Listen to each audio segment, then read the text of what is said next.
What does one define as a god? If I were to go from a personal standpoint, I would define it as a being of immense power that is not capable of being comprehended by mortals. That is why I can only speculate the true definition. Despite what you may think a god truly is, it is undeniable that we as humans hold a special trait that most gods may never hold. That trait is death. At least, that is my personal opinion on the matter. I see death as a release after we've lived our mortal lives. Unfortunately, many people face death before they are ever ready, due to situations out of their control. A god could never have such glory of eternal rest. However, there is a question that many have probably never considered. What would happen if a mortal were to partake in the essence of a god? The year is 1873. I was a young lad with his whole world ahead of him. I lived in a small village where everyone knew everyone. No one in our village had much, but we had each other. Father had told me there was a strong snowstorm coming in a few days. He'd sent me to the woods to collect lumber. It was nothing I was a stranger to, though. I'd gathered lumber hundreds of times before. I may not have been good at much as a young man, but I knew how to use an axe. It was a cold day. The wind was strong. Father warned me to wear lots of warm clothing for the trip. Even the strongest of men would freeze in minutes in this weather. I knew it was serious when I saw the river was completely frozen. Dead fish were numerous among the frozen waters. At least they won't spoil, I thought jokingly. No matter how many times I'd done this, the sweet smell of pine never got old. I found a nice set of trees and picked the best one. I didn't need anything crazy. I just needed something big enough to provide a lot of wood, but small enough to not be a hassle to move. I settled on a small tree close by the river. It wasn't exactly a sapling, but it had clearly not reached its full potential. I guess there was some irony in that. Trees are living things, you know. This tree was young, yet here I was chopping it down for the benefit of myself. It was too cold to get philosophical. I hacked away at the tree.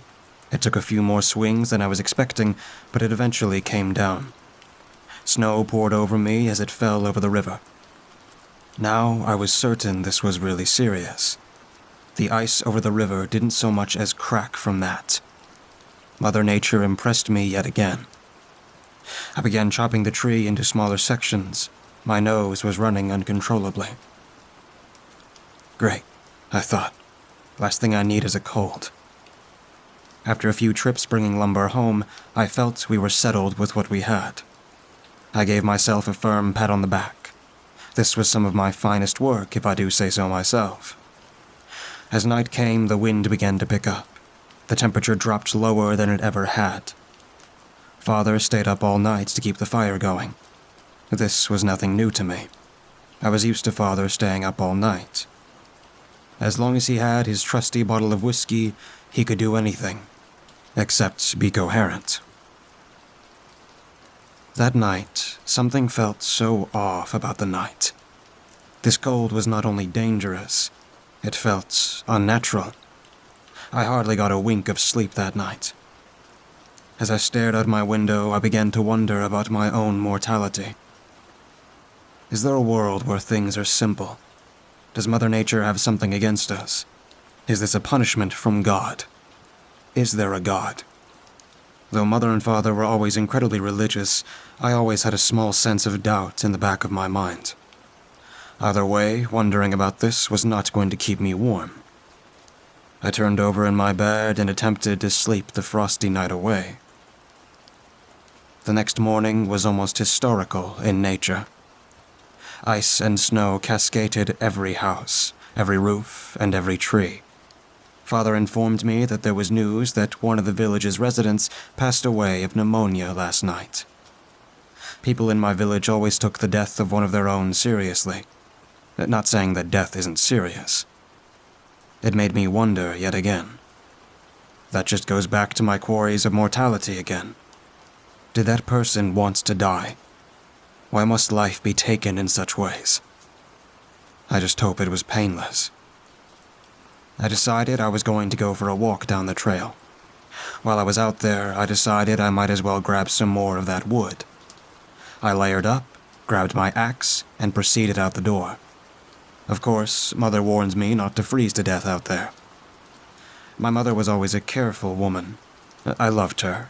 Sometimes I swear she saw me as the only man in her life. Father was always too busy downing a bottle to care about Mother. On the walk, I noticed something strange. The sky seemed a bit weird. Every few minutes, the sky looked like it had colors morphed into it. Have you ever heard of the Aurora Borealis? Well, it kind of looked like that. It was strange. I'd never seen anything like that here. Regardless, I merely dismissed it as a beautiful phenomenon and proceeded on. I returned to the area where I'd originally cut down the tree. To my confusion, the tree was gone. As a matter of fact, it felt like I wasn't even in the same location. I swore this is where I'd been through. I began going in a different direction. It was like the woods were shifting as I traveled. The trail became unfamiliar. Some of the trees began to not make sense. I became disoriented. This is when I began to realize something was dreadfully wrong. Suddenly, I began to hear a low voice. It sounded as if something was calling me from a far distance. I began to feel a warm sensation. The feeling was so warm, soothing, and comforting. The voice was luring me in. The worst part is, I couldn't resist. My legs began to move in the direction of the warmth. All I could think in the back of my mind was that I was going to die. I'm lost, and I'm going to freeze to death out here. Before I knew it, I found myself at an unfamiliar pond. I wanted to call it a pond, but it looked as if it stretched on forever. The sky was an array of colors over the pond. The trees seemed to almost warp away from the body of water. That's when I saw it. A large creature lay beached on the embankment. I didn't even know how to describe it. At first glance, you'd think it was a beached whale. It was as big as one. However, it had human-like arms, somehow too many tentacles at the rear, and the face was all wrong. Its face was far, far too human for what it was. Even through my warped vision, I could see it clearly. I was practically burning up in its presence. Somehow, this thing was letting off a massive wave of heat. Though I should have been afraid, my brain could not process fear. All I felt was the same feeling I get in the presence of my mother. It was the feeling of safety and comfort. I began to approach the beast, despite my attempts to turn back. Before I knew it, I was standing mere inches from the creature. The thing did not move, but I could see that it was still breathing. Every few seconds, fingers and tentacles would twitch. This creature was dying. I began to hear something in my head. The same voice I'd heard in the woods was now circulating around me. Though the creature never moved its mouth, it spoke to me. In my head, I heard it utter only one word. Partake. It uttered. This creature must have had some sort of mind power, because I subconsciously knew what it meant. I knew what it wanted me to do. I looked down at my axe. Was I really about to do this? The query that I wondered about all this time began to resonate again. This creature was dying, but here I was about to bring down an axe upon it. Was this truly a killing of mercy? My heart skipped a beat as it spoke again. Consume my hide and become the air. It said. I raised my axe over my head. I hesitated for a moment. The sky began to warp more and more. The water became more disturbed. The trees almost seemed to sing a hymn in the wind. With one strong strike, the creature's head detached from its body. The head rolled to face me. Just before life ceased from its eyes, it looked at me, and smiled. Now, there was only one thing left to do. I dropped to my knees and gazed upon the corpse. My stomach began to growl. My mouth began to dribble uncomfortably. What was happening to me? I felt like a starving animal. I began to hack at the corpse over and over, cutting it into smaller portions. With each chop, my hunger became more and more insatiable. At some point, I no longer felt cold. The idea of freezing to death meant nothing to me. Finally, the body was chopped finely. It took a moment to get used to the taste. The first bite reminded me of raw fish. With each chunk I ingested, I began to enjoy it more and more. The sweet hymn of the trees became louder and louder. My body began to warm up. The sweet, delectable flavor was almost sensational. My eyes began to water from the euphoria. I was eating so much of it. This creature was far larger than me. How was I eating so much of it?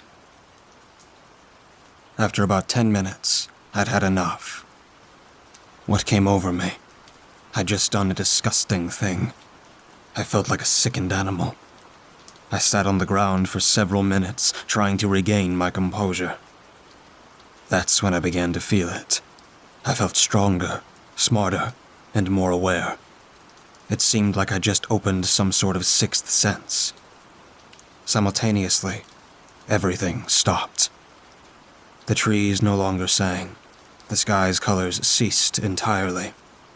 The world no longer warped around me. That's when I began to see them. I witnessed as several strange creatures began to crawl out of the water. The only way I could describe these things is as horrific. Some looked human. Some looked far from human.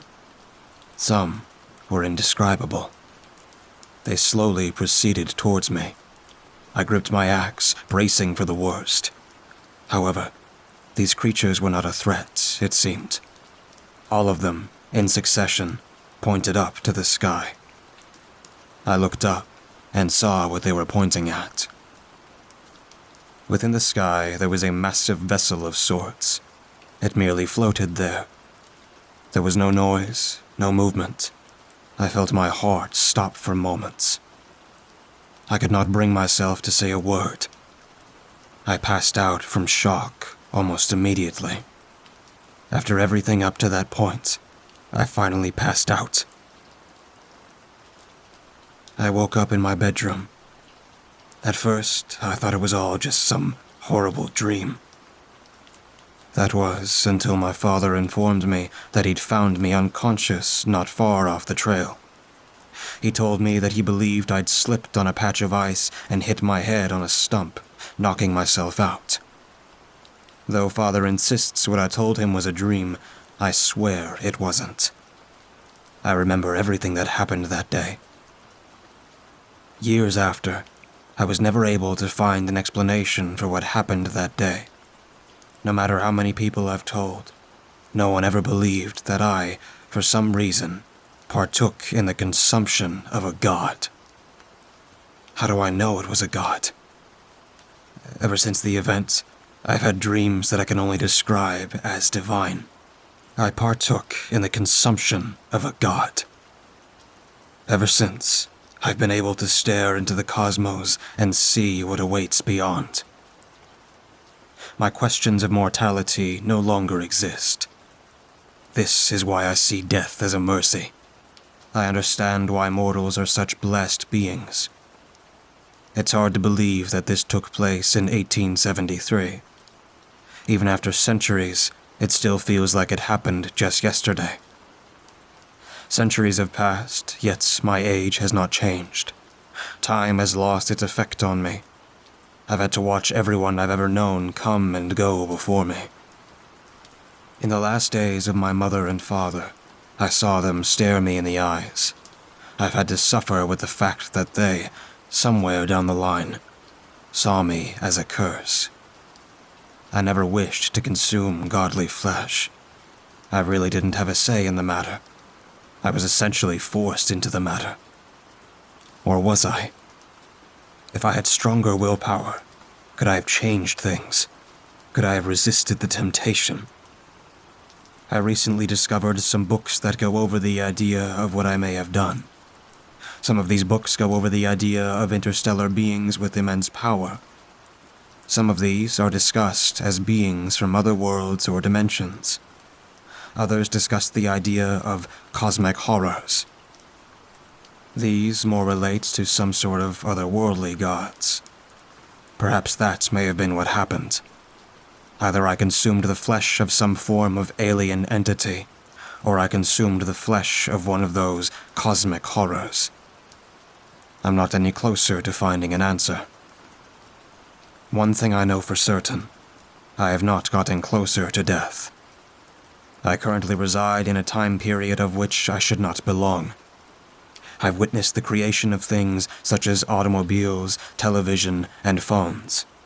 In a world where I was familiar with writing letters and visiting in person as the only means of communication, it can now be done while in the comfort of your own homes.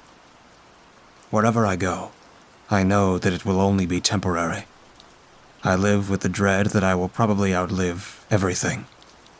When the world ends, it will be the end of everything except me. I have tried to kill myself hundreds of times at this point. No matter what happens, I'll just wake up the next day unscathed. Many people may see immortality as a blessing of divinity, but it is not. The so-called glory of immortality is truly a nightmarish hell. I can feel things that no one else can.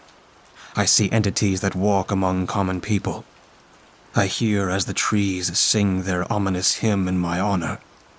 I can see the sky changing over and over again. There it is again.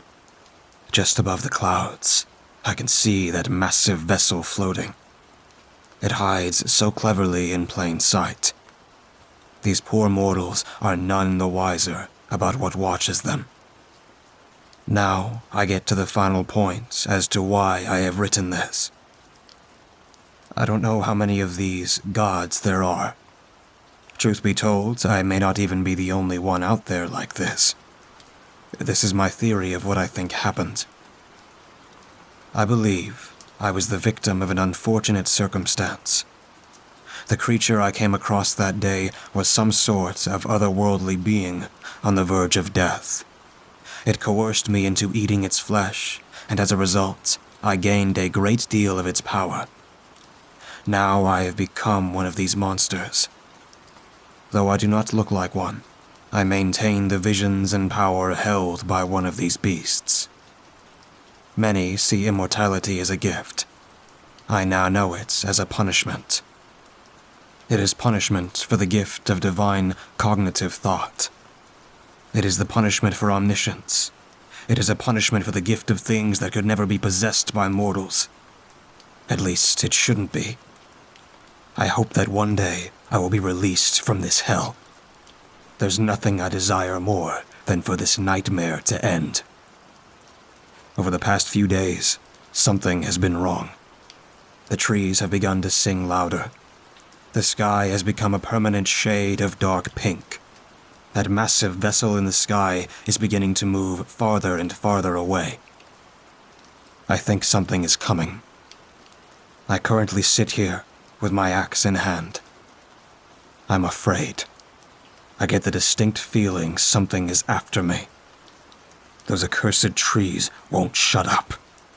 It's making me wonder if something is about to happen to me. I know I've made my mistakes. I know I eagerly yearn for death. However, I'll be damned if I let something take me out. If I'm going to go out, it's going to be on my own terms. If something wants me, it's going to have to fight for me. Who knows? Maybe it's another god creature coming after me. Just in time. I was getting hungry.